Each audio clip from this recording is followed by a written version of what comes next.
Magandang hapon po, ito ang News TV Live. Nagsasagawa ng press conference si Senador Jinggoy Estrada kaugnay ng testimonya ni Ruby Tuason tungkol sa pork barrel scam sa pagdinig ng Senate Blue Ribbon Committee kanina. Panoorin po natin. Ang binibigay niya. Yung Milky Way. Hindi pera, walang pera involved. Dali lang. Kuha mo. Ha? Secure. Sir, hanggang ngayon, sir, hindi ba sila Ano nang sagot ninyo, sir, dun sa sinabi ko na may process na doon ba karoon na sila ng pera ng 2000? I vehemently deny what she said in the Blue Ribbon hearing na meron na 2 beses siya nagbigay ng pera ng bagbag na pera sa akin. Hindi po totoo yan. Sir, yung nag-deliver daw sa bahay niyo sa Green Hills, meron pa sa Circo, nang tumawag. Una-una, yung bahay ko sa Green Hills, kailan siya nagpunta? At hindi niya alam kung anong kalye sa Green Hills. Paano siya makakapunta ron? Sir, yung... At hindi pa siya nakakapunta yata sa bahay ko sa Green Hills if my memory serves me right. So, never nangyari na tumawag daw ho kayo at humingi Never ako tumawag. Humihingi ako ng 1 milyon sa kanya. Doon nasa circo ako. Oh. Dali. So, sir, yung sinabi niya na dun sa wake lang ni Rudy Fernandez, dun yun nakilala itong si Janet Yes, Napoles. through Lorna Tolentino. Hindi siya. Pero sinasabi niya sir kanina siya yung unang nagpakilala dun nga sa Sabi niya, pero ako, ang pagkakalam ko, si Lorna Tolentino ang nagpakilala sa akin. Sir, yung daw po ninyo makilala si Napoles, hiningi na raw po Hindi ninyo ko yung hiningi number. ang telephone number ni Janet Napoles. So, hindi to daw, sir, nagdumirekta na daw ho kayo at hindi na dumaan ito kayo. dumirekta sa akin. Nag-assume siya na dumidiretso ako sa kanya dahil in one of my parties wherein Ms. Napoles was also invited, Ruby Tuason was also invited, and I have a lot of friends. Nung nakita kami yata ron sa sinasabi niya yung parang smoking area, nung nakita daw kami ni Mrs. Tuason na nagtatawanan, nagpepentuhan, nag-assume na siya na direkta na ako sa kanya. Is that enough basis? That is not enough basis. Sir, Porkit pa nakikipagkwentuhan ako sa kanya, nakikipagtawanan ako sa kanya, basehan na ba yun na dumidiretsa ako sa kanya, na meron na kaming niluluto mga projects? Of course not. So, sa resulta daw po ng hearing ng Blue Ribbon, sabi ni Senator Kingo, na kayo daw po ang pinaka-nadiin dito sa testimonya ni Tuason. Ano, hirap kay Senator Gingona. Sinasabi niya, 3-point shot daw yung testimonya ni Tuason. Tito Ruby.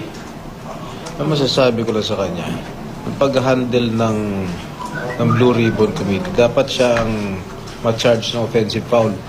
Dahil unang-una,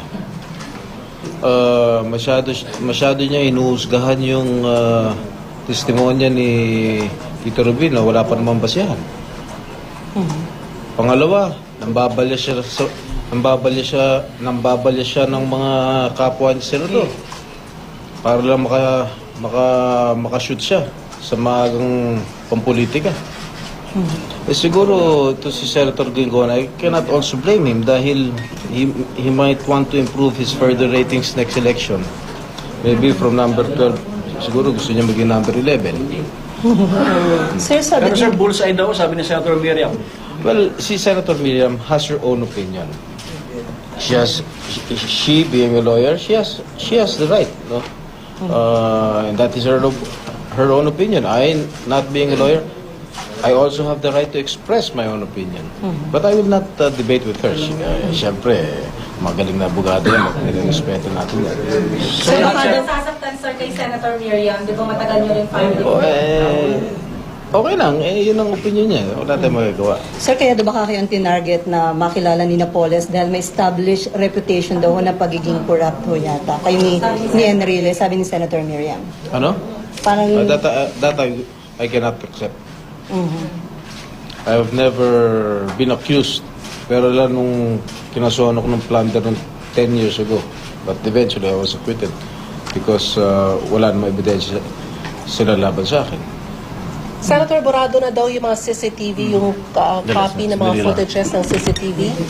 Ito ba ay relief sa inyo dahil baka yung Hindi, ginagawa ako review? nga ang gusto mo, ako nga ang humiling sa OSAO, sa Office of the Sergeant at Arms na ilabas nila yung CCTV kung meron pa silang kopya ng the year 2008 kung saan daw sinabi ni Mrs. Tuason na siya ay nagdadala ng pera dito sa Senado. Ako mismo, I manifested it on the floor last Monday in order to verify kung nagdadala ng pera si Mrs. Tuason. Well, because I'm very confident na wala naman talaga siyang binibigay na bagbag na pera rito. Ikaw naman, kung meron kang gagawing kalokohan, kung meron gagawing kalokohan sa senador, isipin mo ba magdala ng pera rito sa sarili ko opisina? And dami-daming tao sa labas. And this is a public place. So sir, paano i-counter lahat itong mga naging allegations laban sa inyo? Through media o paano? Of course, yung proper forum nasa husgado niyo. May mga panawagan, sir, na mag-leave ka daw na sa iyong trabaho. Bakit ako magli-leave? I have done nothing wrong. Ba't ako magli-leave? Sir, pag pumupunta po ba si Mrs. Tuason pag dito sa opisina niyo, may pagkakataon na kayong dalawa lang o palagi Oh, maraming tao? minsan kami dalawa lang, minsan yung mga kaibigan namin, kwentuhan lang. You normally talk about what, sir? Wala, anong mga pangyayari? Kasi yun yung sinasabi niya na kayong dalawa lang tapos yun yung binaabot niya yung pera. Hindi naman tama yun. Saan kaya niya inaabot? Ang alam ko lang pera nandito, yun dun, no? Yung alkansya ko dyan. Ayun, medyo mabigat yun. Eh sir, yung dinadala daw dun sa bahay nila Pulin o ni Miss Tantos ba yung sa Dasmariñas? Dasmariñas. Alam mo, una-una, hindi pa ako nakakapunta sa bahay ni Tita Uste. Si Tita Uste is a very, very close friend of my mother. Okay. I have never dealt with Tita Usta. Neither have I dealt with Mr. Matranillo. Hindi ko kilala yun eh. Kilala ko, siyempre, artista. Kilala ko. Hindi ko... I have not even worked with him sa mga pelikula. Hindi ko siya nakasama sa pelikula. Si Pauline Labayon daw po ang nakikipag-transaction kay Matranillo. Sino may sabi? Si Tuason din po. Paano niya nalaman? Sir, kahapon nabanggit ninyo na posibleng scripted or sarsuela yung magiging hearing. Kanina, anong observation ninyo dun sa hearing? Napatunayan Look, ba yan kanina? you be the judge. Kayo, mga sensitive kayo sa mga body language ng mga resource person. Eh, di ba, si Mrs. Tuas o si Tito Ruby, lagi, when she answers the questions coming from the senators, pag hindi siya talaga sigurado, she confers with Ben Herluy. Always. Oh. She needs to be coached. Or she's being coached. Sir, kinwestiyon kanina ni Senator Miriam, ba't daw wala yung mga anak sa Well, siyempre, you cannot, you cannot impose or dictate on the senators to attend the hearing. Siyempre, mga ibang senador, busy din yung mga yan. No, mga iba, may mga commitments. Biglaan naman kasi itong hearing ni Senator Gingona. Siyempre, may mga commitments mga ibang senador. Kanyang statement. Diba, pinaliwanag ko na kung bakit ako hindi umattend. I have inhibited myself since the start of the hearings. Okay? Sabi ko nga, kung nandun ako, sisinungaling siya, I might be accused of bullying her. Pangit naman. So sir, paano niyo po sasagutin bukod dun sa nasa ombudsman ito? Balak niyo bang mag-privilege speech ulit or... I am thinking of it, but I will still have to consult my lawyers if it will merit a privilege speech. Sir, sasabihin kayo ng additional counter affidavit sa ombudsman? Hindi Para na. sagutin yung testimony? Wala naman laman eh. Wala naman yung testimony. Well, in fairness, kay I have to give credit kay Senator Trillanes for whatever it's worth. No? Siguro naman si Senator Trillanes, we're not that close. Pero magaganda yung kanyang mga tanong kanina, no? So, I congratulate Senator Trillanes for asking questions, yung talagang substantial questions. Sir, through Senator Trillanes' questions, nagkaroon ng detalye yung mga Yes, pag-akyat-akyat. I think Regardless. Mrs. Tuason kind of crumbled in questions of Senator Trillanes. Agree din po ba kayo dun sa recommendation ni Senator Trillanes ipatawag si Matranillo, Gusta Talioco? Okay lang. That's the right of Senator. If he feels if he or she feels that there's a need to summon or to subpoena the personalities involved, so be it. Prior to her coming out, sinabi niya kanina na siya ni pera. Teka. Okay, nice question. Yung sinasabi niya, she denied that she was asking money from me. No. Ang sabi niya, anong tulong ang pwede mo may bigay sa akin? I stand by my first statement that she was really asking for money from me. Okay?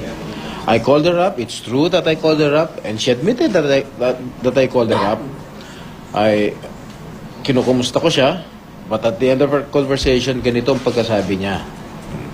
Wala ka bang ipadadala sa akin?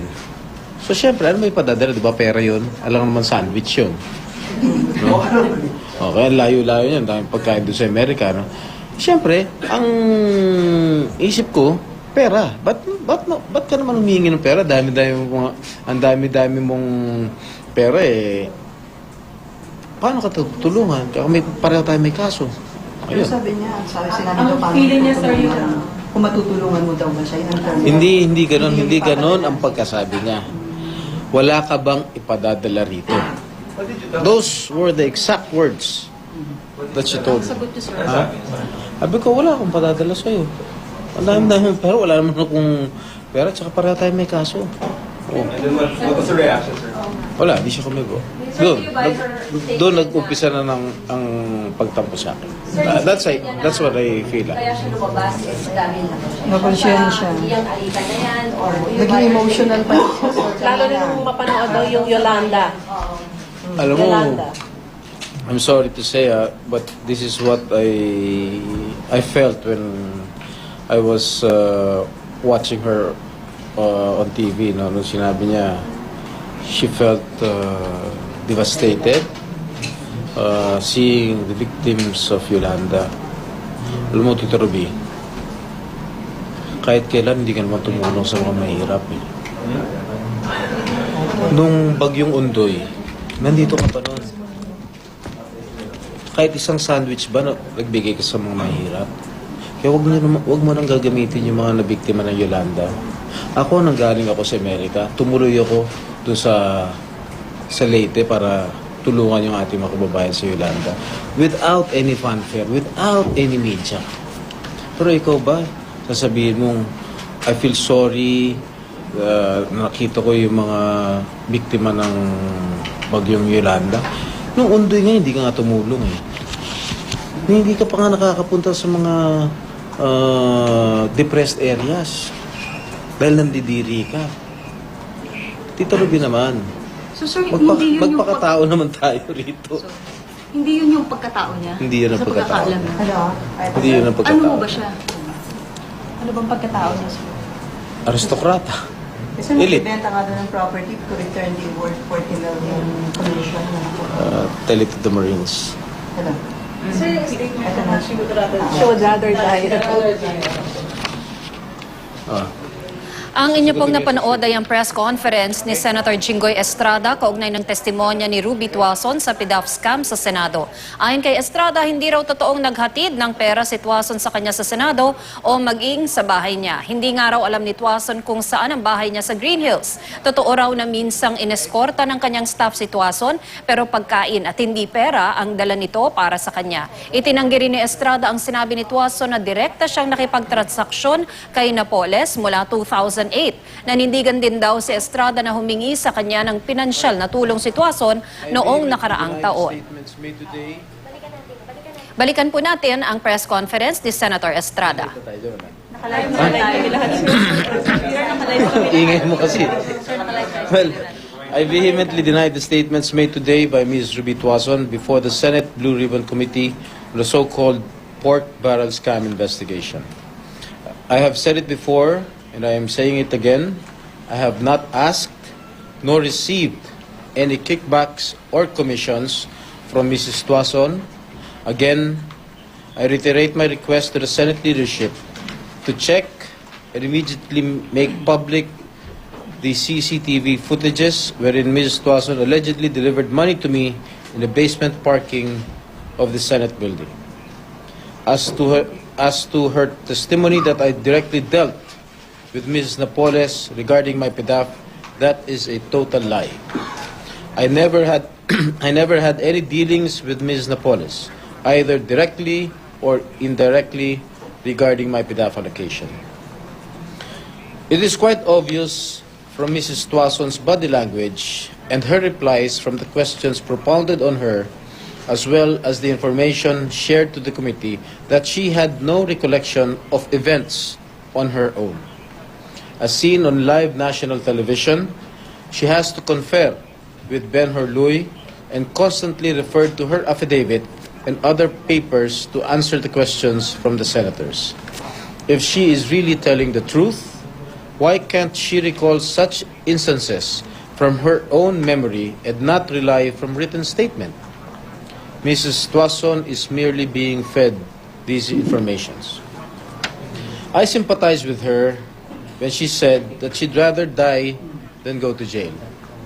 Undoubtedly, a person that desperate will say anything and do everything to avoid going to jail, which to her is worse than death. Two of the members of my staff were mentioned during the hearing. I have said in my interviews that I send either my driver or my security to assist Mrs. Tuazon in bringing the snacks or merienda to my office. Let me stress that no money or kickbacks was ever delivered to me by Mrs. Tuazon in my residence or in my Senate office or in any other venue or at any other time. And if ever my staff will be invited by the committee, I will not prevent them from appearing. Now, as to the way today's hearing went, all I can say is, ang paghandle ni Senator Teofisto Gingono III ng hearing ng PDAF scam ay may tuturing kung sinabi niya ang testimonya ni Ms. Tuazon ay 3-point shot. Ang may tuturing ko sa pag-handle ng kanyang ng hearing kanina ay isang offensive foul dahil masyado niya nang hinusgahan ang pahayag o ang testimonya ni Mrs. Tuazon kahit wala pa namang basihan o ebidensya iban lang sa salita ni Ginang Tuazon. Binabalay niya yung mga kapwa niya senador para lang makashoot o makapuntos sa maagang pamumulitika. Salamat po. Sir, how would she be delivering merienda? Well, alam mo, we're close. And one of her job description before a social secretary. At yan po ang may init na balita sa oras na ito. Tutok lang dito sa GMA News TV para oras-oras. Alam mo, ako po, si Tina Panganiban Perez. Magandang hapon.